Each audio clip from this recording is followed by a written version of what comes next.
بسم اللہ الرحمن الرحیم۔ اللہ تبارک و تعالیٰ کا بے پایہ فضل و احسان کہ اس نے ہمیں چھٹی کے دن بھی جو ہے ایک نیک کام پہ لگا دیا۔ اس پہ اس کا جتنا شکر ادا کیا جائے کم ہے۔ آپ سب لوگوں کا شکریہ، آپ تشریف لائے یہاں پر۔ احکام شریعت کورس کی کلاسز چل رہی ہیں اور اس میں عقائد کا موضوع زیر بحث ہے، اور جیسے کہ میں نے آپ کو بتایا کہ عقائد بنیادی چیز ہے، اور اعمال کا دار و مدار بھی جو ہے وہ جو بھی انسان جو عمل کرتا ہے تو جو چیز سوچ کر کرتا ہے اسی حساب سے اس عمل کا جو نتیجہ ہوتا ہے وہ نکلتا ہے، اور اسی حساب سے اس عمل کو سمجھا جاتا ہے۔ تو آپ جو اب تک کی کلاسز ہو چکی ہیں تو میں چاہوں گا کہ آپ میں سے کوئی ایک تھوڑا سا اس حوالے سے بیان کرے، بتائے، تھوڑا مجھے بھی حوصلہ ہو۔ اب میں سبحان اللہ کے نعرے تو کورس میں نہیں لگوا سکتا، لیکن میں ضرور چاہوں گا کہ کوئی ایک مجھے فیڈ بیک ضرور ملے کہ جس سے مجھے اندازہ ہو کہ کہاں تک پہنچے آپ لوگ، کہاں تک بات میں سمجھانے میں کامیاب ہوا ہوں آپ لوگوں کو۔ جی کوئی ایک بولے گا کوئی، یا میں دل سے سمجھ جاؤں؟ سوال پوچھیں آپ۔ ہاں آپ سوال پوچھیں۔ سوال پوچھوں میں؟ سوال یہ بتائیں کہ واجب الوجود اور ممکن الوجود میں کیا فرق ہے؟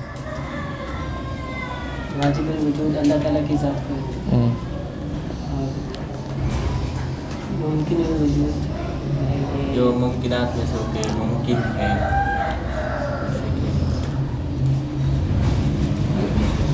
واجب وجود سے بات یہ ہے کہ کوئی ایسا وجود کہ جو ہر وقت موجود ہو، اور ممکن وجود جیسا کہ اس وقت شعیب صاحب ایک نام ملتے ہیں، اس وقت یہاں پر موجود نہیں ہے، مگر جب میں باہر سے آیا تو میری گمان کا شاید وہ بھی ہوں گے، تو وہ ایک چیز جو گمان میں ہو شاید نہ ہو، وہ ہوتی ہے ممکن وجود، کہ کسی چیز کا وجود، جیسے کہ میری جیب میں پین ہے یا نہیں ہے تو یہ ممکن ہے ہو، ممکن ہے نہ ہو۔ مگر واجب الوجود کی بات یہ ہے کہ وہ چیز ہر وقت ہر گھڑی ہر آن موجود ہوگی، تو وہ جو ہے وہ صرف اللہ تبارک و تعالیٰ کی ذات برکات ہے کہ جو ہر وقت ہر گھڑی اور ہر آن جو ہے وہ اس کا وجود ثابت ہے، اور اس کے وجود کا انکار کرنے سے انسان جو دار اسلام سے خارج ہوا ہے۔ صحیح، بالکل اچھا آپ نے بیان کیا تسلیم صاحب، اور صحیح بات ہے کہ واجب الوجود اور ممکن الوجود میں یہی فرق ہے۔ چلیں ایک اطمینان تو مجھے ہو گیا، کیونکہ میں نے ایک اصطلاحی سوال کیا تھا، میں نے کوئی اس طرح رینڈملی سوال نہیں کیا۔ تو اب ہم نے گزشتہ جتنی کلاسز ہوئی ہیں ہم نے اس میں عقائد میں اسی بات کو دیکھا ہے، اسی بات کو سمجھا ہے کہ میں نے آپ کو بتایا نا کہ جب ہم خدا کا تعارف سمجھ جائیں گے تو پھر ہمیں نبی کا تعارف، رسول کا تعارف، ولی کا تعارف سمجھنے میں کوئی دقت نہیں ہوگی، کوئی مسئلہ نہیں ہوگا ہمیں۔ تو خدا کی بہت ساری صفات میں نے آپ کے سامنے بیان کی، اس کا تعارف کروایا جو اس نے خود کروایا ہے قرآن مجید میں، اپنا تعارف جس طرح کروایا ہے۔ پھر میں نے پچھلی کلاس میں آپ کو ایک عقلی دلیل بھی دی تھی خدا کے وجود کی، کہ خدا جو ہے وہ موجود ہے، اور اگر میں اس کے ساتھ ایک اور خدا مانتا ہوں تو وہ پھر ان دونوں کا وجود کس طریقے سے ایک نفی کرتا ہے اس بات کی۔ جیسے کہ میں نے مثال دی کہ ہم اپنے خدا کا تعارف کرواتے ہیں تو یوں کہتے ہیں کہ وہ ہمارا خدا وہ ہے جو تمام چیزوں پر قادر ہے۔ اگر میں جیسے کہ دوسرے مذاہب میں یوں مانا جاتا ہے، کہا جاتا ہے کہ فلاں چیز کے لیے فلاں خدا ہے، فلاں چیز کے لیے فلاں خدا ہے، انہوں نے نام تک رکھے ہوئے ہوتے ہیں، تو اگر میں اس کو سمجھوں عقلی طور پر بھی، مثال کے طور پر کہ ایک ان کے ہی مذہب کے مطابق ایک خدا ایسا ہے کہ جو بارش برساتا ہے، اور ایک خدا جو ہے وہ اناج اگاتا ہے، تو جس دن ان کے خدا کا اناج اگانے کا موڈ نہ ہوا اور دوسرا بارش برسایا جا رہا ہے تو وہ نظام کیسے چلے گا پھر؟ تو مطلب یہ پیرالل نظام نہیں چل سکتا۔ اگر ایک ہی ہوگا تو وہ نظام جو ہے وہ چل سکتا ہے، اگر دو خدا ہوں اور دونوں ایک دوسرے پہ قادر ہوں گے کیا؟ ایک جو ڈیفینیشن ہم بتاتے ہیں خدا کی کہ وہ تمام چیزوں پر کیا ہے؟ قادر ہے، ہر چیز پر کیا ہے؟ وہ قادر ہے۔ اگر میں دوسرا خدا مانتا ہوں اس کے ساتھ تو وہ بھی سب چیزوں پر قادر ہوگا، تو یہ اس کا مطلب ہوا ایک دوسرے کے ماتحت ہوا، دوسرا پہلے کے ماتحت ہوا، اس کا مطلب یہ نفی ہو جاتی خود بخود اس بات کی۔ خدا کی ڈیفینیشن میں یہ بات آتی نہیں ہے، مطلب یہ کہ وہ کیا ہے، ایک ہی ہو سکتا ہے جو ہر چیز پر قادر ہوگا۔ اگر اس کے اوپر بھی کوئی قادر ہے تو وہ خود مخلوق ہے، مطلب پھر وہ قادر نہ ہوا، کیونکہ اس کے اوپر بھی کوئی قادر ہے۔ صحیح۔ اس کے بعد ہم نے بات کی انبیاء کی، اور نبی کی جو تعریف میں نے آپ کو بتائی کہ نبی کی تعریف بتائی گئی ہے جو غیب کی خبریں تھیں۔ غیب کی خبریں کا جو نا ہم نے تو عجیب سا معنی بتایا ہوا ہے، لوگوں کو سمجھا ہوا ہے کہ جی ہاں کرسی کے پیچھے کیا ہے، دروازے کے پیچھے کیا ہے، یہ غیب نہیں ہے۔ یہ کیونکہ جو دروازے کے پیچھے جو بندہ بیٹھا ہوا ہے نا، یہ اس کے لیے تو وہ چیز حاضر ہے، وہ اس کے لیے غیب کیسے ہوا؟ جیسے میں نے آپ کو مثال دی کہ یہ جو دیوار ہے اس وقت میرے لیے غیب ہے، لیکن کیا آپ کے لیے غیب ہے؟ آپ کے لیے غیب نہیں۔ تو یہ وہ غیب نہیں ہے جو آ کے نا لوگ اس وقت بھی نا حضور سے سوالات کیا کرتے تھے، بتائیں کہ شام کے دروازے کس طرح کے ہیں۔ بھائی وہ وہاں جو بندہ بیٹھا ہے وہ تو دیکھ رہا ہے نا، یہ غیب نہیں ہے۔ غیب وہ ہے جو جس کا تعارف نبی کروائے تو وہ پوری کائنات میں دنیا میں کوئی لوگ اور موجود نہ ہوں جو کہیں کہ ہاں یہ چیز ہم نے پہلے دیکھی ہوئی ہے۔ جب خدا نے کہ رسول نے جب تعارف کروایا نا خدا کا کہ خدا ایک ہے، تو تب وہ لوگ ایسے تھے کہ جو کہتے تھے کچھ لوگ ایسے موجود ہوں گے دنیا کے اندر، لیکن یہ بات پوری کائنات کے لوگوں کو نہیں پتہ تھی کہ جنت بھی کہیں ہے، دوزخ بھی کہیں ہے، ٹھیک ہے، قیامت کا دن بھی آئے گا، خدا بھی کہیں ہے، وہ بالکل نئی بات تھی ان لوگوں کے لیے۔ تو خدا یعنی غیب وہ ہے کہ جس کو وہ نبی جانتا ہو۔ لوگ انبیاء آتے تھے بنی اسرائیل میں بھی اور کہتے تھے لوگوں اے خدا کو مانو، کہاں ہے خدا؟ بنی اسرائیل جو ہے نا اس بات پر آ گئے تھے کہ جاؤ تم اور تمہارا خدا جا کے لڑے، یا وہ اس بات پر آ گئے تھے جب تک ہم اپنی آنکھوں سے خدا کو نہ دیکھ لیں تب تک ہم خدا کو نہیں مانیں گے۔ مطلب یہ کہ خدا غیب تھا نا ان کے لیے، خدا ابتدائی سے ہی غیب ہے، غیب میں ہی ہے، وہ سامنے نہیں ہے کہ جو ہے کسی ایک کو نظر آئے تو جو کسی ایک کو نظر آئے وہ اب غیب نہیں ہے۔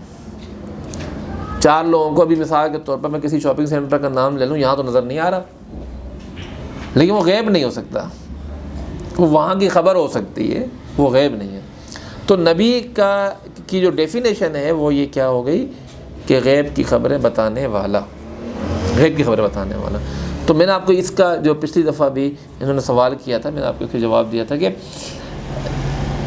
جب کوئی کہے گا نا کہ میں نبی ہوں، تو جیسے میں کہوں کہ یہ جگ ہے تو آپ لوگ نہیں مانیں گے، اس میں پانی بھی ہے، جگ میں بھی پانی ہوتا ہے، لیکن اس کو جگ، آپ اس کو جگ نہیں کہیں گے، آپ بولیں گے گلاس ہے یہ تو ڈیفینیشن پہ۔ تو جب کوئی کہے گا نا میں نبی ہوں تو اس کو آج کے دور میں، جیسے میں نے آپ کو کہا تھا یہ وہ دور نہیں ہے کہ تلوار اٹھا لی جائے اور بم اٹھا کے مار دیے جائیں۔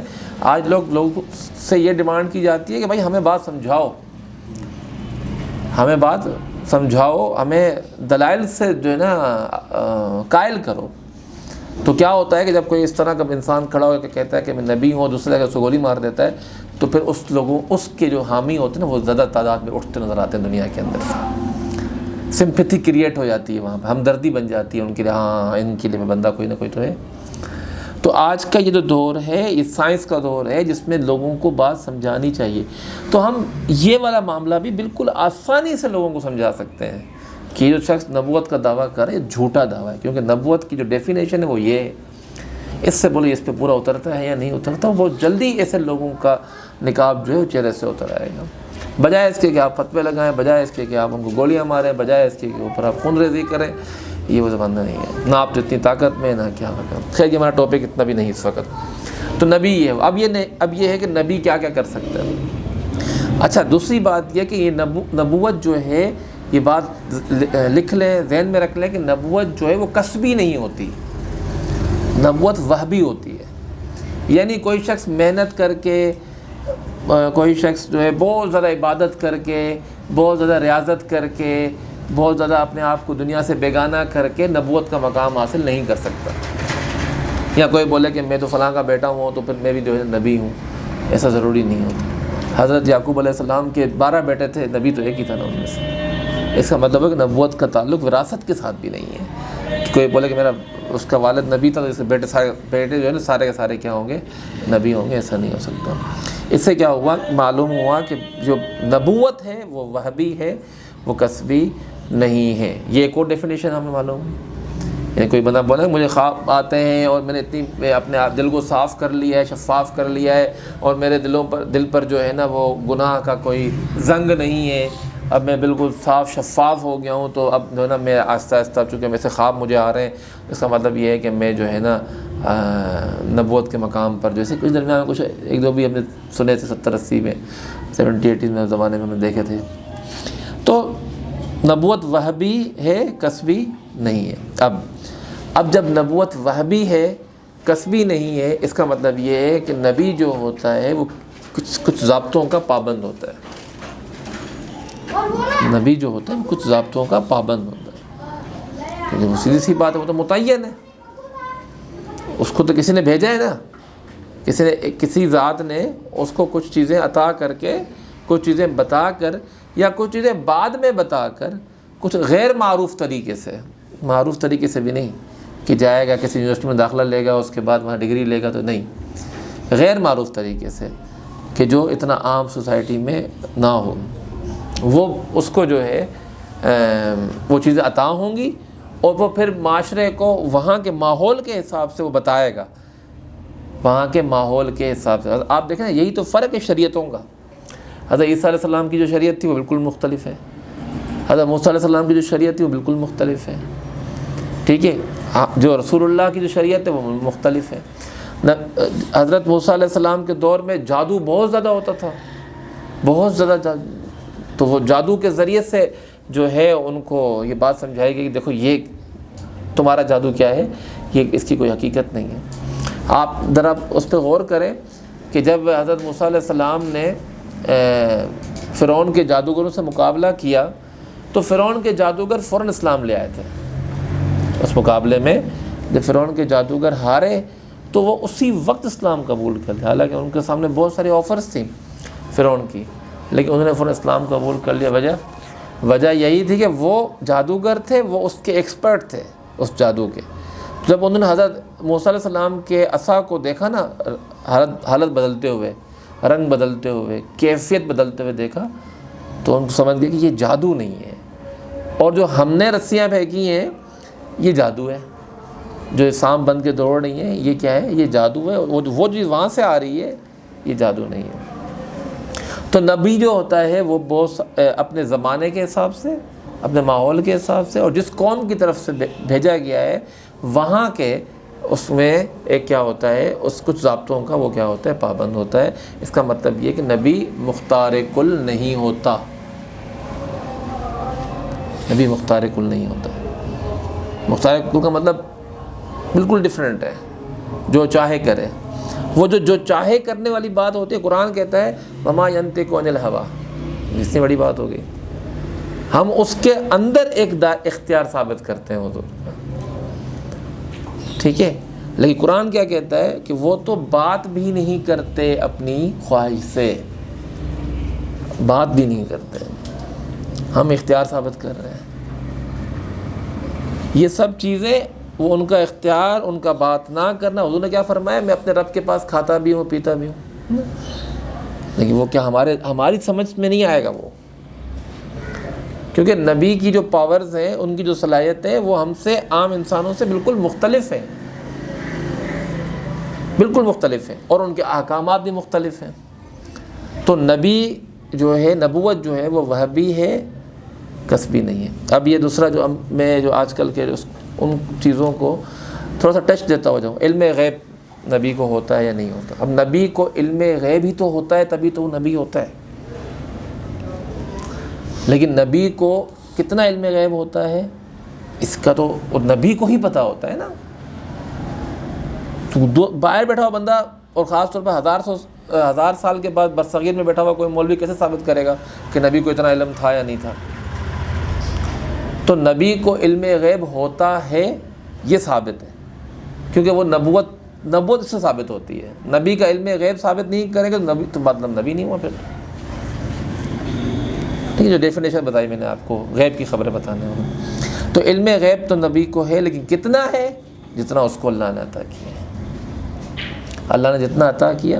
اب اللہ تعالیٰ نے زمانے کے حساب سے عطا کیا، زمانے کے حساب سے کہ اتنا زمانہ، یہ زمانہ ہے، یہ ماحول ہے، اس زمانے کے حساب سے اللہ تبارک و تعالیٰ. اور جو وہ پیغام لے کر آئے، کچھ انبیاء ایسے تھے جو پچھلے انبیاء کی ہی شریعت کو لے کے چل رہے تھے، تو ان کو تو آپ نے بہت کم نام سنے ہوں گے ان کے بھی. اور کچھ انبیاء نئی شریعت لے کر آئے تھے. دین سب کا ایک ہی تھا, دین تو سب کا ایک تھا, اسلام سب کا اسلام تھا. تو نبی کا علم غیب کیا ہوتا ہے, وہ مکمل طور پر عطائی ہوتا ہے, اس کو عطا کیا جاتا ہے. جب ہم نے غیب کی بات سمجھ لی تو پھر اس کے بعد دوسری بات حاضر ناظر کی. اگین وہی والی بات, حاضر ناظر والی. حاضر ناظر کو بھی سمجھیں کہ حاضر اور ناظر, کسی کو آپ کلی طور پر حاضر ناظر سمجھیں گے وہ تو اللہ کی ذات ہے. کیا ہاں ممکن ہے ایسا کہ نبی اپنی امتیوں کے حال پر جو ہے واقف ہو سکتا ہے؟ ہاں ممکنات میں سے, لیکن یہ واجب نہیں ہے. یہ پچھلے ہفتے ہم نے واجب کی بات پڑھی تھی نا, اور ممکن کی نبی کے لیے پاسبل ہے. لیکن کوئی کہیں محفل کر رہا اور پھر نبی ہمیں دیکھ رہے ہیں, نہیں, اس طرح عقیدہ مت پالیں اس طرح کا, ٹھیک ہے؟ کیونکہ یہیں سے کیا ہوتا ہے, جب انسان یہ سوچے گا نا مجھے نبی دیکھ رہا ہے تو خدا اس سے دور ہو جائے گا, وہ خدا سے دور ہو جائے گا. مجھے تو ذہن میں یہ رکھنا ہے کہ میرا خدا مجھے دیکھ رہا ہے نا, میرا خدا مجھے دیکھ رہا ہے. میرا جو اعتقاد ہے وہ یہ پختہ ہونا چاہیے. چونکہ میں نے تو اپنے آپ کو اس ماحول میں رکھا ہوا ہے کہ میں علم غیب کو نبی کے ساتھ لگا رہا ہوں, میں حاضر ناظر کو نبی کے ساتھ خاص کر رہا ہوں, تو پھر میرا جو تعارف اصل میں جو خدا کا تعارف ہے وہ تو میں اس سے پیچھے ہٹ رہا ہوں بہت, جو کہ اصل میرا مقصد ہے کہ میں اپنے خدا کو پہچانوں.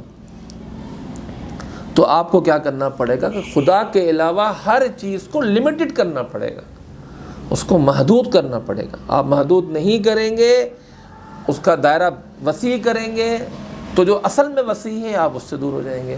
اور جب اصل میں وسیع اس سے دور ہوں گے, اس کا مطلب تو پھر واضح ہوا نا کہ آپ ایک پیرالل سسٹم کھڑا کر رہے ہیں وہاں پر, کہ یہ بھی ایسا ہے, یہ بھی ایسا ہے. وہ چاہے, کیونکہ قرآن نے خود کہا کہ لو کنت اعلم الغیب لاستکثرت من الخیر, نبی سے کہلوایا. میرا اپنا علم غیب ہوتا تو میں تو بہت سارا خیر جمع کر کے جاتا. میں تمہیں یہ بھی بتا دیتا, میں رحمت للعالمین ہے نا حضور, تو نبی اکرم صلی اللہ علیہ وسلم رحمت للعالمین ہے. مسواک میں بھی احتیاط کر رہے ہیں کہ کہیں کیا نہ ہو جائے, فرض نہ ہو جائے. تراویح میں بھی احتیاط کر رہے ہیں کہ کہیں فرض نہ ہو جائے. سب چیزوں میں احتیاط کر رہے ہیں کہ کہیں فرض نہ ہو جائے ان کے اوپر. تو وہ کیوں نہیں کہیں گے, وہ تو کہیں گے نا کہ اگر مجھے پتا ہوگا آگے کیا کیا ہونا ہے تو میں تو تم لوگوں کو پہلے بتا دوں ساری چیزیں. یہ بات ہے. تو نبی کے علم غیب کے مسئلے کو سینسیبلی بھی سمجھیں گے نا آپ لوگ, تھوڑا سا سمجھ کے. لیکن جیسا کہ میں نے آپ کو بار بار کہتا ہوا آ رہا ہوں کہ جب خدا کا تعارف سامنے رکھیں گے تو پھر نبی کا تعارف بالکل آسان ہو جائے گا. ہاں احکامات مختلف ہیں, کیسے کہ وہ احکامات مختلف ہونے کی وجہ کیا ہے کہ نبی پر ایک آن کے لیے موت کا وقت طاری ہوتا ہے اور پھر وہ زندہ ہی ہوتے ہیں. اللہ نے زمین پر حرام کر دیا ہے کہ وہ انبیاء کی جسموں کو کھائے, حرام کر دیا. وہ کیا ہوتے ہیں؟ جسم تر و تازہ زندہ ہوتے ہیں. اب اس کی جو وجہ, اس کی وجہ کیا ہے؟ اس کی وجہ سے جو نبی کی جو بیویاں ہوتی ہیں مومنین پر حرام ہوتی ہیں, حرام ہوتی ہیں نا, دوسری شادی نہیں کر سکتے, بالکل بھی نہیں.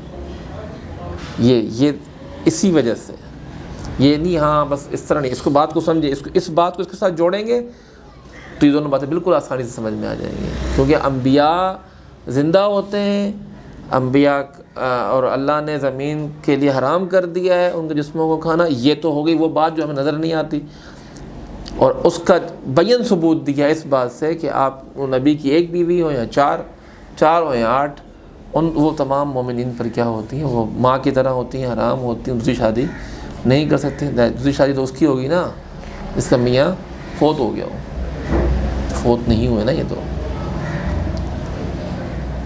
فوت نہیں ہوئے. یہ وہ خصوصیت ہے انبیاء کی جو انبیاء کو اور دیگر انسانوں کے درمیان کیا فرق پیدا کر دیتی ہے, کہ انسان کو معلوم ہوتا ہے کہ ہاں میں عام انسان ہوں. اور جو نبی ہوتا ہے اس کی کچھ خصوصیات ہیں. تو نبی کو جب بھی مطلب اس کا جب تعارف کیا جائے گا, جب سمجھا جائے گا تو ان کی خصوصیات کے ساتھ سمجھا جائے گا. بغیر خصوصیات کے نبی کو نہیں سمجھا جائے گا۔ تو یہ ہو گیا نبی کا علم، یہ ہو گئی نبی کی زندگی، یہ ہو گیا نبی کا۔ اور پھر جیسے میں نے کہا کہ نبی جسے ایک مخصوص پیغام لے کر دنیا میں آتا ہے، مخصوص وقت کے لیے وہ پیغام، ان کا کام ہوتا ہے وہ پیغام پہنچائیں، ان کا کام یہ ہوتا ہے، ان کا کام ہدایت دینا نہیں ہوتا۔ وہ آتے ہیں ہدایت کی خبریں دیں گے نا۔ ابھی کوئی یہاں آیا بندہ بولے بھائی وہاں روڈ پہ نہیں جانا، جام ہے، لیکن وہ آپ کو باندھ کے روک نہیں سکتا، نہیں جانا، نہیں باندھ سکتا آپ کو۔ اسی طریقے سے انبیاء کا کام ہے کہ وہ احسن طریقے سے، نہایت ہی احسن طریقے سے خدا کے وجود کا احساس دلائیں اور انسان کو بتائیں کہ اس کا مقصد حیات کیا ہے، اور اس کے تزکیہ نفس کی کوشش کریں۔ اس کو بتائیں کہ انسان کی اخلاقی پاکی جو ہے وہ زیادہ ترجیح رکھتی ہے بجائے اس کے کہ ایک انسان جو ہے نا 5 نمازیں پڑھ رہا ہے، اس کے بعد ہزار دفعہ درود شریف بھی پڑھ رہا ہے، تسبیحات بھی پڑھ رہا ہے، لیکن وہ بد اخلاق ہے، خیانت کرنے والا ہے، بددیانت ہے، چغل خور ہے، جھوٹا ہے۔ یہ اخلاقی تزکیہ نفس ضروری ہے انسانوں کے لیے۔ اب میں اس کی بات آپ کو بتاؤں کہ رسول اللہ صلی اللہ علیہ وسلم کے زمانے سے پہلے آپ عرب کے حالات پڑھیں تو عرب کے حالات میں صرف اندھیر نہیں تھا، کچھ اچھی باتیں بھی تھیں جو آج نہیں ہیں۔ دور جاہلیت ہم کہتے ہیں تو اس وجہ سے کہتے ہیں کیونکہ دور جاہلیت میں خدا کو جاننے والے کم تھے، خدا کی پہچان، ورنہ آپ پڑھیں کہ عرب کے لوگ جھوٹ نہیں بولتے تھے، ان کو اس بات سے سخت چڑ تھی، ناپسند تھی ان کو یہ بات کہ کوئی ان کو جھوٹا بولے۔ ہم تو جھوٹ بولتے ہیں، مسلمان ہم ہیں، وہ نہیں ہے۔ اخلاقی طور پر ان کی کچھ باتیں ایک تو کمیٹڈ تھے۔ آپ عرب کے حالات پڑھیں، وہ لوگ جب کسی کے ساتھ کوئی کمٹمنٹ کرتے تھے تو وہ اس کمٹمنٹ میں پورا اترتے تھے، کتنا نقصان برداشت کر لیتے تھے کہ اپنی کمٹمنٹ سے پیچھے نہیں ہٹتے تھے۔ دیکھیں آپ اس زمانے کی ان خواتین نے، اس زمانے دور جاہلیت کی خواتین نے جو اپنی بیٹیوں کو رخصت ہوتے وقت جو نصیحتیں کی نا، وہ نصیحتیں جا کے پڑھیں۔ پھر آپ مسلمانوں میں سے کسی ایک کو ڈھونڈ کے دکھائیے گا آج کے دور میں، اپنے خاندان میں، میرے خاندان میں، کسی اور خاندان میں ایک عورت مل جائے کہ جو وہ نصیحتیں کرتی ہو جو اس زمانے کی، جس کو ہم کیا کہتے ہیں، دور جاہلیت، جو خواتین نے نصیحتیں کی ہوئی اپنے بچیوں کو کہ تم شادی کر کے اب اس گھر میں جا رہی ہو، تم نے اس گھر کو کیسے بنا کر رکھنا ہے، زندگی کیسے گزارنی ہے، شوہر کے ساتھ کیسے رہنا ہے، بچوں کے ساتھ کیسے رہنا ہے، وغیرہ وغیرہ وغیرہ۔ اس سے کیا معلوم ہوتا ہے؟ مقصد حیات جو ہے نا وہ یہ پریکٹس نہیں ہے صبح شام کی، وہ اخلاقی تزکیہ نفس ہے۔ تو انبیاء کا یہ بنیادی کام تھا، وَيُعَلِّمُهُمُ الْكِتَابَ وَالْحِكْمَةَ، ٹھیک ہے، وَيُزَكِّي أَنفُسَهُمْ، قرآن کی آیت ہے، حافظ میں بھول جاتا ہوں، نفسوں کو پاک کر، چونکہ ان کے ساتھ یہ 4 خوبیاں تھیں، 4 اور بھی تھیں برائیاں ان کے اندر، تو ان کو پاک کرنا ضروری تھا اور انسان کو یہ بتانا ضروری تھا کہ یہ۔ تو انبیاء کا یہ تعریف اور انبیاء کا یہ کام، بس یہ کام ہے انبیاء کا، اس کے علاوہ کچھ نہیں۔ پھر جیسے میں نے بتایا نا آپ کو، جہاں جس نبی کو جو ماحول اویلیبل تھا انہوں نے اس کے مطابق کام کیا، اس کے مطابق انہوں نے فیصلے لیے، اس کے مطابق انہوں نے وہاں زندگی گزاری، اس ماحول سے ہٹے نہیں، اس ماحول میں رہے اور اس ماحول میں رہ کر تبدیلیاں پیدا کی معاشرے کے اندر۔ ٹھیک ہے، یہ ہو گیا نبی کا تعارف۔ اچھا، باقی انبیاء کے نام تو آپ لوگوں نے بہت سارے انبیاء کے نام سنے ہوئے ہیں، حالات بھی پڑھے ہوئے ہیں ان کے بارے میں، شریعتوں میں کچھ تھوڑا بہت فرق ہوتا تھا، جیسے کہ یہودی اور حضرت موسیٰ علیہ السلام کی شریعت میں 25% زکوٰۃ ہوتی تھی، 25% زکوٰۃ ہوتی، حضور کی شریعت میں 2.5% زکوٰۃ ہے۔ یہ اس طرح کے مختلف قسم کے، جیسے کہ حضرت موسیٰ علیہ السلام کے شریعت میں کسی کپڑے پر گندگی لگ جاتی تھی تو اس کپڑے کو کاٹ دیا جاتا تھا، یہاں دھو دیا جاتا ہے۔ جیسے کہ یہاں پر قصاص بھی ہے اور دیت بھی ہے، حضرت موسیٰ علیہ السلام کی شریعت میں صرف قصاص ہوتا تھا، دیت نہیں ہوتی، قتل کیا قتل ہی ہوگا بندہ، اور حضرت عیسیٰ علیہ السلام کی شریعت میں صرف دیت تھی، قصاص نہیں تھا. یہ فرق تھا، مطلب یہ نہیں ہے. ہاں لیکن جو بنیادی پیغام ہے جس کی اب ابھی تک میں ہم بات کرتے ہوئے آ رہے ہیں کہ خدا ایک ہے، خدا ایک ہے. یہ بات سب نے ایک ہی کی ہے، وہ مختلف بات نہیں ہے. میں کہتا ہوں انبیاء بھی بہت سارے آئے لیکن خدا ایک ہی ہے. سائنس کو پڑھیں تو سورج چاند بھی بہت سارے دکھتے ہیں ہم لوگوں کو، فلاں سیارے پہ اتنے چاند ہیں، فلاں پہ اتنے چاند ہیں، لیکن خدا ایک ہی ہے. یہ ایک انبیاء نے یہی ایک رکھا اس کو کہ ان کا جو پیغام تھا وہ ایک یہی تھا، خدا ایک ہے. ٹھیک ہے. یہ اب آ جاتے ہیں ہم فرشتوں کی طرف. فرشتے اللہ کی وہ مخلوق جن کو بڑی خواہش تھی کہ اللہ تعالیٰ ہمیں بھی اپنا جو نا خلیفہ بنائے گا، اپنا نائب کہے گا. خواہش تو تھی، مطلب ان کو لگتا تھا، لیکن وہ کیا ہے، وہ مکمل طور پر مطیع و فرما بردار ہیں. مطلب وہ بلٹ ہی نہیں ایسے نا، ایسے زبردست، وہ ہے ہی ایسے جیسے ہمارا روبوٹ نہیں ہوتا آج، ٹھیک ہے، اس طرح وہ ہے ہی ایسے. ان میں کوئی اس طرح کے جذبے نہیں ہیں. انسان کے اندر سرکشی کا جذبہ ہے نا، میں نہ مانوں، ایک انسان ہی تو ہے نا. باقی آپ کائنات پہ غور کریں تو آپ کو انسان کے علاوہ کوئی اور مخلوق شور کرتی ہوئی نظر نہیں آئے گی، اور انسان کے علاوہ کوئی اور مخلوق آپ کو بدلتی ہوئی نظر بھی نہیں آئے گی. سورج کروڑوں سال سے اسی طرح نکلتا ہے، اس طرح غروب ہو جاتا ہے، چاند بھی آتے ہیں، بارشیں بھی آتی ہیں. گدھا 1000 سال پہلے بھی گدھا تھا، آج بھی گدھا ہی ہے. لیکن انسان بدل رہا ہے، انسان بدل رہا ہے. اس کے مختلف روپ نظر آ رہے ہیں، وہ اپڈیٹ ہو رہا ہے. کسی زمانے میں خدا کے وہ بہت قریب ہو جاتا ہے، کسی زمانے میں وہ خدا سے دور ہو جاتا ہے. کسی زمانے میں خدا سے وہ مذہب کے ذریعے سے قریب ہوتا ہے، اور کسی زمانے میں خدا سے وہ سائنس کے ذریعے قریب ہوتا ہے، کائناتی نظام کے ذریعے سے قریب ہوتا ہے. لیکن وہ بہرحال خدا، یہ جو کائنات ہے وہ صرف دو چیزوں کے گرد گھومتی ہے، خدا اور اس کا بندہ. وَلَقَدْ سَخَّرْنَا لَكُم مَّا فِي السَّمَاوَاتِ وَالْأَرْضِ، قرآن کی آیت ہے. تمہارے لیے زمین و آسمان میں جو کچھ بھی ہے اس کو مسخر کر دیا گیا ہے. مسخر ہے، فرما لگا ہے، کوئی کچھ نہیں کرے گا. ٹھیک ہے، سب تمہارے سامنے جھکے ہوئے ہیں، تم آگے ہو. تو فرشتے ہیں اللہ تعالیٰ کی ایک نوری مخلوق ہیں. ان کی اگین جیسے میں نے کہا مخلوق ہیں. تو کچھ لوگ ایسے تھے نا جو جیسے کہ آپ نے پڑھا ہوگا قرآن کریم میں، مشرکین یہودی جو ہے وہ حضرت جبریل علیہ السلام سے بھی دشمنی رکھتے تھے، الگ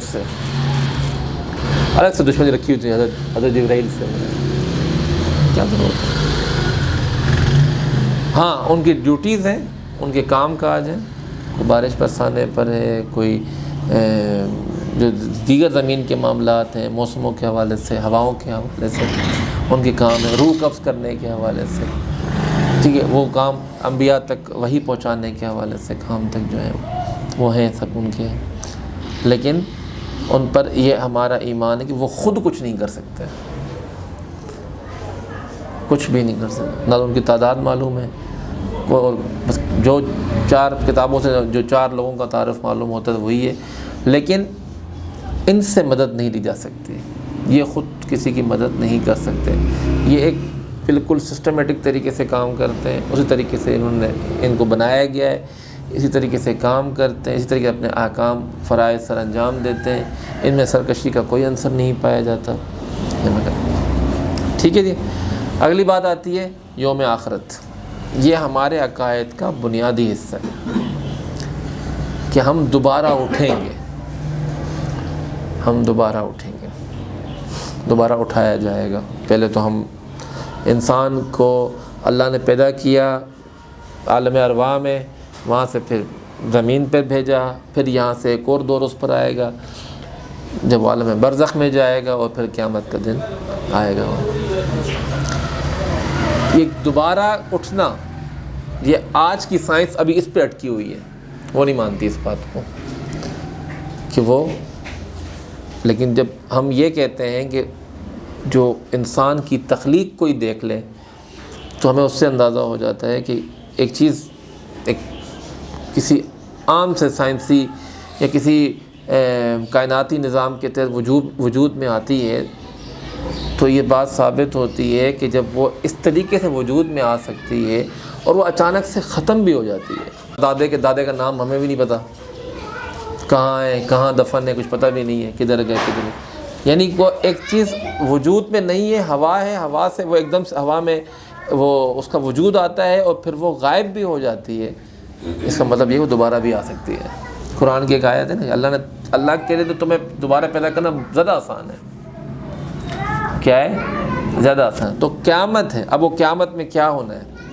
قیامت میں پھر وہ ہونا ہے کہ جو یہاں جس کام کے لیے یہاں بھیجا گیا ہے نا زمین پر، اب اس کے سمجھے رزلٹ کارڈ آئے گا وہاں کہ ہاں اب کیا جس کام کے لیے آپ کو بھیجا گیا تھا. اولاً انسان نے ایک زمانے میں عالم ارواح میں خدا کی وحدانیت کا اقرار کیا تھا.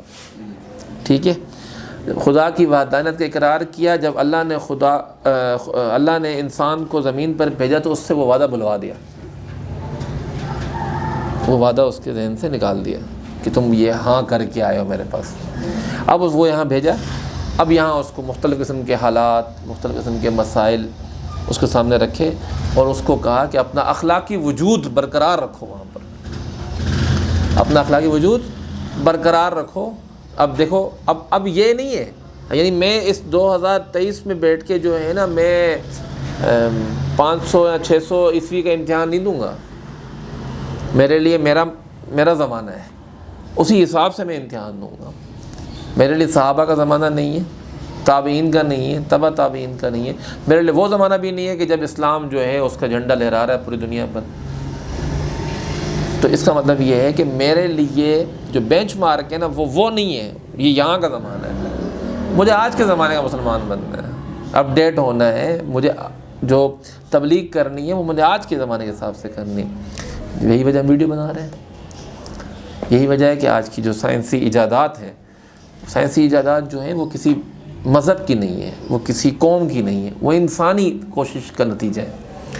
ایک زمانے میں مسلمان دانشوروں نے اور مفکروں نے کوشش کی، اب جو ہے وہ دوسرے مذاہب کے لوگ کر رہے ہیں، لیکن یہ اس کو کسی مذہب کے ساتھ نہیں جوڑ سکتے. اب یہ کیا ہے؟ یہ انسانی کوشش ہے. انسان کوشش کرتا ہے، اللہ نے اس کے اندر ایک چیز رکھی ہے. تو وہاں پر قیامت میں ہر چیز فنا ہوگی، لیکن یہ انسان دوبارہ کے سارے کھڑے ہوں. اب آپ اس پر ایمان رکھنے کو کہا گیا ہے، اس کو سمجھنے کو نہیں کہا گیا، کیونکہ آپ سمجھ نہیں سکتے ہیں اس کو. اتنے سارے لوگ کیسے کھڑے ہوں گے؟ ٹھیک ہے، 7.5 ارب طبی ابھی اس وقت موجود ہیں، کم و بیش اتنے پہلے بھی آ کے جا چکے ہوں گے، شاید زیادہ جا چکے ہوں. تو اتنے لوگ کھڑے ہوں گے، پھر ان سب کا امتحان ہوگا، پھر کیسے جائیں گے؟ اس کو سمجھنا نہیں ہے، اس پہ یقین رکھنا ہے. اس کو یقین رکھنا ہے کہ ہاں قیامت کا دن آنا ہے، اور قیامت کے دن میں جو میرا جو اخلاقی وجود ہے اس کا امتحان ہونا ہے کہ اچھا تمہیں خدا کو بلا دیا گیا تھا، تمہیں زمین پر بھیجا گیا، مختلف مسائل کا تم نے سامنا کیا، تم نے اس میں کیسے اپنے سروائیو کیا، لیکن اخلاقی وجود کے ساتھ. اخلاقی وجود کا مسئلہ کی مثال یوں دوں گا میں آپ کو کہ جو مجاہدین ہوتے تھے وہ جب کسی علاقے پر حملہ کرتے تھے یا کسی علاقے میں جا کے تبلیغ کا کام کرتے تھے، اور جب وہاں جنگ ہوتی تھی تو جنگ میں ان کو کتنے سارے ان کے لیے ضابطے تھے. بوڑھوں کو نہیں مارنا، عورتوں کو نہیں مارنا، بچوں کو نہیں مارنا، املاک کو نقصان نہیں پہنچانا، پھلدار درختوں کو نہیں کاٹنا، راستوں کو خراب نہیں کرنا، جو تم سے نہ لڑے اس سے نہ لڑنا، ان کی عبادت گاہوں کو نقصان نہیں پہنچانا. یہ اخلاقی وجود رکھنا پڑتا تھا ان کو. آپ تلوار لے کے بیٹھے، آپ کے ہاتھ میں تلوار ہے، آپ جو چاہیں کریں ان کے ساتھ، آپ نہیں کرتے، یہ آپ کا اخلاقی وجود ہے. حضرت علی رضی اللہ تعالیٰ عنہ پر اس شخص نے جو ہے تھوک دیا، آپ پیچھے ہٹ گئے، بولا نہیں اب ماروں گا تو میرا بھی غصہ اس میں شامل ہوگا. یہ اخلاقی وجود ہے. تو آپ صبح اٹھ کے روز ختم کر لیں قرآن پاک کا، لیکن ختم قرآن پاک کا کرنے کے بعد آپ چیخ کر پورے گھر والوں کو اٹھائیں نا، تو پھر آپ کے اخلاقی وجود خطرے میں، مطلب پھر آپ سیدھے نہیں ہیں. آپ نماز پڑھتے ہیں، آپ نماز نہیں پڑھتے، یا آپ جانا آپ کا رب جانا ہے، لیکن آپ کا اخلاق کا اثر ہے معاشرے کے اوپر. آپ خود نماز پڑھ رہے ہیں ویل اینڈ گڈ، لیکن آپ کسی کو چماٹ مار کے نماز نہیں پڑھا سکتے، نہیں کر سکتے. تو اس اخلاقی وجود کا امتحان ہونا ہے قیامت کے دن. قرآن نے کہا نا جو تھوڑا سا بھی نیک عمل کرے گا وہ اس کے سامنے آئے گا. جو تھوڑا سا بھی برا عمل کرے گا وہ اس کے سامنے. تو یہ ہے وہ قیامت کا دن کہ جس میں ہمیں ایک ایک چیز کا، یعنی میں ابھی جو بات کر رہا ہوں مجھے اس کا بھی میرے سامنا ہوگا کہ کیا یہ بات کرتے ہوئے میں یہ سوچ رہا تھا کہ لوگ بولیں واہ کیا بات کی آپ نے ماشاءاللہ سے.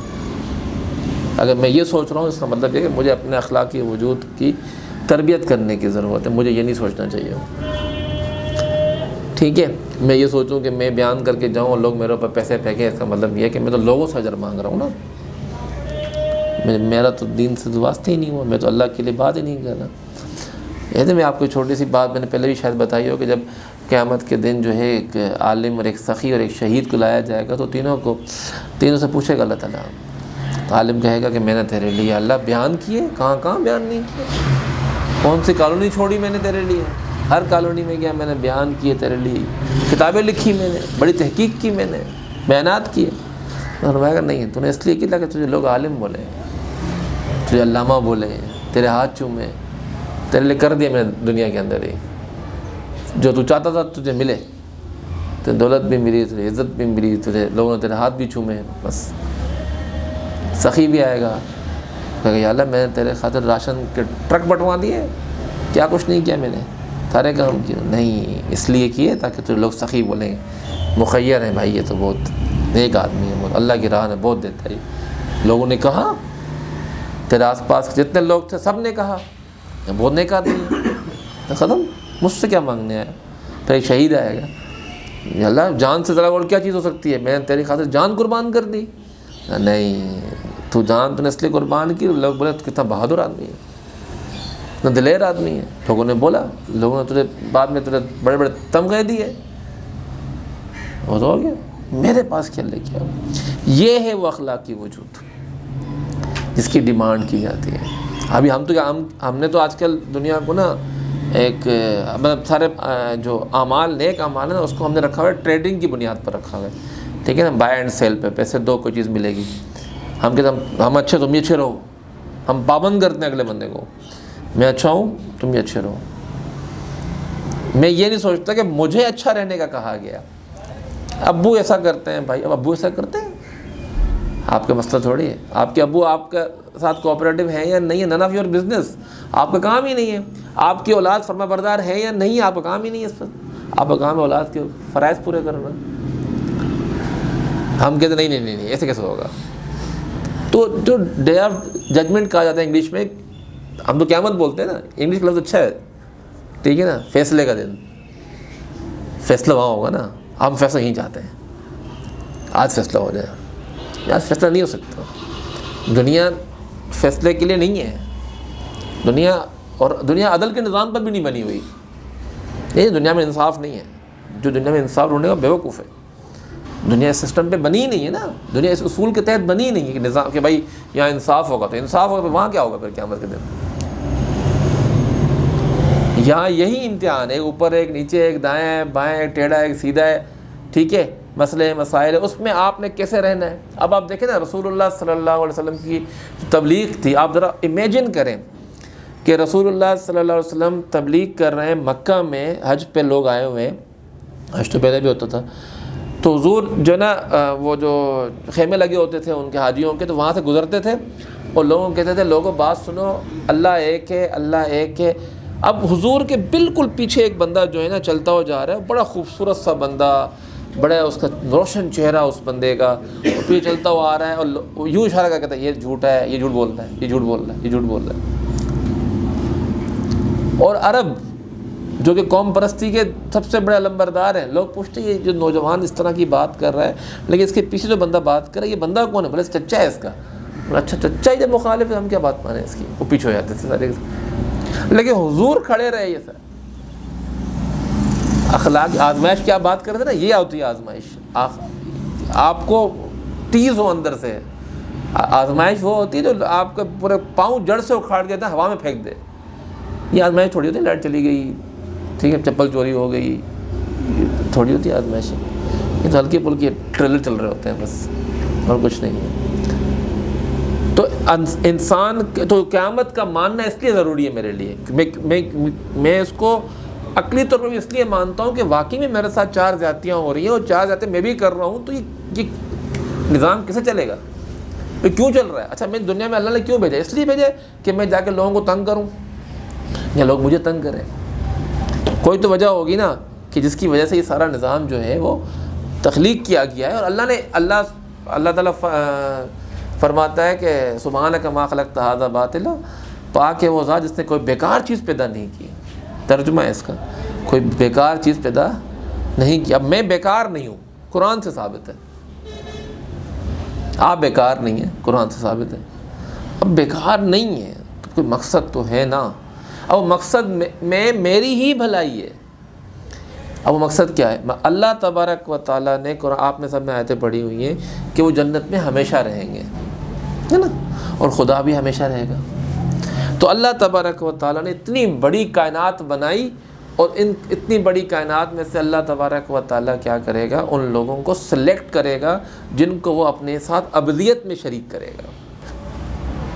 اللہ بھی ابد تک ہے نا، اللہ رہے گا ہمیشہ، تو وہ لوگ بھی رہیں گے. تو اللہ نے وہ لوگ نکالنے ہیں، اللہ نے وہ لوگ نکالنے ہیں کہ جو اس قابل ہوں گے کہ ہاں یہ ابد تک لوگ رہ سکتے ہیں. اور اس کی نا میں آپ کو کیلکولیشن بھی بتا دیتا ہوں حدیث کی روح سے. 1000 میں سے ایک بندہ جائے گا. اس کا جو ریشو ہے نا، 1000 میں سے ایک بندہ سلیکٹ ہو جو میرٹ پہ جائے گا. باقی تو اللہ رحیم ہے، بھیج دے. اللہ نے نظام بنا کر دیا ہے. ایسے نہیں کہ بس موڈ ہوا اور دنیا بنا دی، ایسا نہیں ہے. 1000 میں سے ایک بندہ سلیکٹ ہوگا میرٹ پر جو جنت میں جائے گا. باقی کھڑے رہیں گے 999. ہم پتہ نہیں کہاں ہوں گے. اور وہ ہر زمانے کا الگ امتحان ہے. یعنی اس سے اندازہ کریں کہ ایک حدیث ہے، حضور نے فرمایا کہ ایک زمانہ ایسا ہے کہ اگر کسی نے 5% پر عمل نہیں کیا، 95% پر عمل کیا، تو وہ کہاں جائے گا؟ جہنم میں جائے گا.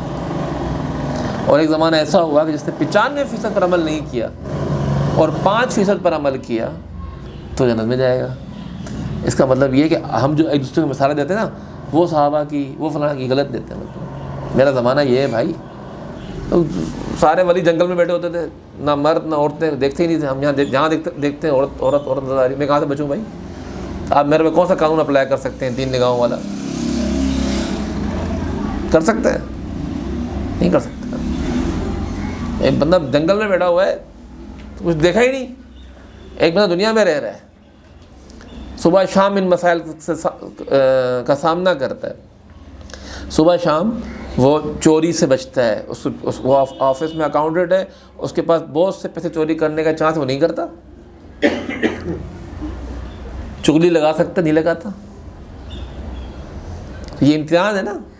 اس امتحان میں جو کامیاب ہو گئی جگہ، اس وجہ سے مجھے یہ عقلی طور پہ ماننا پڑے گا. یعنی کوئی اگر آپ سے کہے نا کہ نہیں میں مسلمان ہی نہیں ہوں، میں تو نہیں مانتا بھائی اس بات کو کہ قیامت آئے گی، تو میں اس کو عقلی طور پر میرا سوال ہے پھر یہ سب کیوں ہو رہا ہے؟ یہ آدھے امیر ہیں، آدھے غریب ہیں، آدھے خوبصورت ہیں، آدھے کالے ہیں، آدھے ایسے ہیں، آدھے ویسے ہیں، آدھے ٹیڑھے، آدھے سیدھے، آدھے مر رہے ہیں.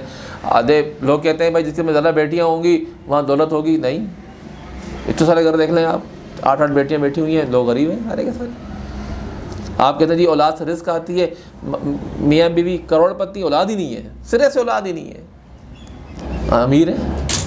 آپ کے پاس کوئی یونیورسل رول تھوڑی ہے. اس سے ثابت کیا ہوتا ہے کہ مطلب کوئی اور چیز ہے، تلاش کرنی ہے میں نے. تو مجھے قیامت کو ماننا پڑے گا، ڈے آف ججمنٹ مجھے ماننا پڑے گا. اور ڈے آف ججمنٹ کو مجھے اس لیے بھی ماننا پڑے گا کیونکہ پھر اس کو سوچوں گا نا تو پھر میں یہاں سیدھا ہو جاؤں گا. خوف سے نہیں ہوں گا. مجھے پتہ ہے کہ اچھا مجھے وہاں پہ حساب دینا ہے، میرا آڈٹ ہوگا وہاں پر، ہوگا 40 سال کا، 60 سال کا، 70 سال کا، 80 سال کا، ایک سیکنڈ کا آڈٹ ہوگا. تو یہ جب میں سوچوں گا، اور ساتھ میں یہ والی جو بات میں نے بتائی نا کہ آخر میں کیوں پیدا کیا اللہ نے مجھے سوچنا چاہیے نا کہ بھائی اللہ نے قرآن میں کہا ہے کہ میں نے کوئی بھی چیز بیکار پیدا نہیں کی. اس کا مطلب یہ میں کام کی چیز ہوں، اور اگر کیا وہ میں کام کی چیز ہوں تو کیا میں وہ کام کر رہا ہوں؟ ہم نے گھر میں ایسی لگوایا، ایسی نہیں چل رہا، ہم بولیں نہیں چل رہا بھائی، کیوں لگوایا ہے، اتارو. تو اللہ تعالیٰ نے بولا میں نے تمہیں دنیا میں بھیجا ابدیت میں شریک کرنے کے لیے، تم نہیں ہوئے، پھر کیا ہوگا؟ اللہ ہی بہتر جانتا ہے. تو ہمارے جو عقائد ہیں اس کو ختم کریں گے آج کل، اگلے ہفتے سے نا انشاءاللہ تعالیٰ عقائد سے اگلے جو ٹاپک ہے ہمارا ہم اس پہ چلیں گے. 4 ہفتے میں نے اسی لیے اس بات پر لگائے ہیں، اس پہ یہی مسلسل بات کی ہے، اس لیے مسلسل بات کی ہے کیونکہ کانسیپٹ کلیئر نہیں ہے عقائد کے حوالے سے. ہم نے کچھ عجیب و غریب چیزوں کو عقیدہ بنایا ہوا ہے جس طرح سے عقیدہ نہیں ہے. اگر وہ ہیں بھی سیکنڈری چیزیں ہیں وہ. یعنی مثال کے طور پر اس کی حالت یوں ہے کہ آپ کے سامنے جو ہے 2 طرح کے کھانے پڑے ہوئے ہیں، ٹکا ہے، پراٹھا ہے، ملائی بوٹی ہے، اور ایک طرف سادی روٹی ہے اور دال ہے. آپ دونوں میں سے کون جو آپ کو بولے یہ کھانا یہ کھاؤ گے یہ کھاؤ گے، آپ بولیں گے میں تو یہ کھاؤں گا، یہ ٹکے کھاؤں گا. بولے 1 منٹ یہ حرام ہے یہ حلال ہے، اور نہیں میں تو یہ کھاؤں گا. تو آپ کو سلیکٹ کرنا ہے. یہی چل رہا ہے صبح شام دنیا میں، یہی چل رہا ہے ہمارے ساتھ، صبح شام دن رات ہمہ وقت یہی چل رہا ہے. ہم جہاں بھی جا رہے ہیں ہمیں 2 آپشن مل رہے ہیں. ہم کسی کے ساتھ حق تلفی کر سکتے ہیں، ہم نہیں کرتے، ہم کر دیتے ہیں، ختم ہو گئی بات. موقع ملا ہم نے صف میں آگے جگہ بنا لی، ٹھیک ہے، حق تلفی کر دی کسی کی، بندہ میں کھڑا ہوں کر کے. ابھی سم ٹائم کیا ہوتا ہے جیسے نماز میں جائے نا تو ہمارا موڈ نہیں ہوتا سامنے والے صف میں جانے کا، ہم یوں دیکھ رہے ہوتے نیچے بیٹھ کے، ان کو یوں دیکھیں، ہے نا. یہ ہمارا اخلاق، ہمیں اندر سے چیز ہو رہی ہوتی ہے یار جگہ میری بنتی ہے، مجھے آگے جانا چاہیے، لیکن مجھے ٹینشن ہوتی ہے مجھے نکلنا بھی ہے واپس، سلام پھیر دے. اخلاق وجود کمزور ہوا نا میرا. ہمیں پتہ ہوتا ہے گھر میں موبائل یوز کر رہے ہوتے ہیں، جس سے ابو قریب آتے ہیں موبائل ٹیڑھا ہو جاتا ہے، یوں ہو رہا ہے، یوں ہو رہا ہے، یوں ہو رہا ہے، یوں ہو رہا ہے، یوں ہو رہا ہے. کیا ہو گیا؟ کیا کر رہے ہو ایسا؟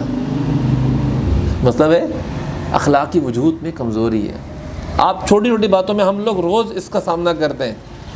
آپ کسی کا کھانا کھا رہے ہیں، آپ نے 4 بوٹیاں اپنی طرف سے رکھ لی، ڈونگا کر دیا، آپ ہار گئے. سر آپ کو امتحان ملا، آپ ہار گئے، چھوٹا سا امتحان، آپ ہار گئے. نہیں یار زیادتی کر گئے آپ اپنے ساتھ. یہ ہم روز صبح شام آپ ہر کام میں دیکھیں گے نا تو پھر آپ کو کیا ہو جائے گا، نظر آ جائے گا کہ ہاں یہاں میں کامیاب ہوا ہوں، یہاں میں فیل ہوں. اور یہی ہے قیامت. تو اللہ کو ایک ماننا، ٹھیک ہے، غیب، اور اس کے علاوہ اچھا اس کا انعام، آخری بات یہ تھی کہ اس کا انعام کیا، جنت اور دوزخ. صاحب بھی دینا میں، دوزخ بھی ہے، ماننی پڑے گی. صحابہ نے پوچھا یا رسول اللہ اتنی بڑی جنت ہوگی تو دوزخ کہاں ہوگی؟ انہوں نے فرمایا جب دن ہوتا ہے رات کہاں ہوتی ہے؟ جب دن ہوتا ہے تو رات کہاں ہوتی ہے؟ اللہ کی تکلیف ہے بھائی، رب ہے نا، وہ اس نے بنایا ہے. تو اب میرے اوپر ہے، آپ کے اوپر ہے کہ ہم اس کو کیا کرتے ہیں. تو ہم نے احکام شریعت کورس میں ان 4 کلاسز میں عقائد کا چیپٹر مکمل کیا. ہم نے یہ پڑھا خدا واجب ہے، واجب الوجود ہے، ممکن الوجود نہیں ہے. ہم نے یہ پڑھا کہ خدا کا شریک نہ تو اس کی ذات میں کوئی ہے نہ اس کی صفات میں کوئی ہے، ٹھیک ہے. انبیاء اس کے بندے ہیں، انبیاء اس کے پیغمبر ہیں جو یہاں آتے ہیں زمین پر، اس کا تعارف کرواتے ہیں. اس کا کیا کرتے ہیں؟ تعارف کرواتے ہیں.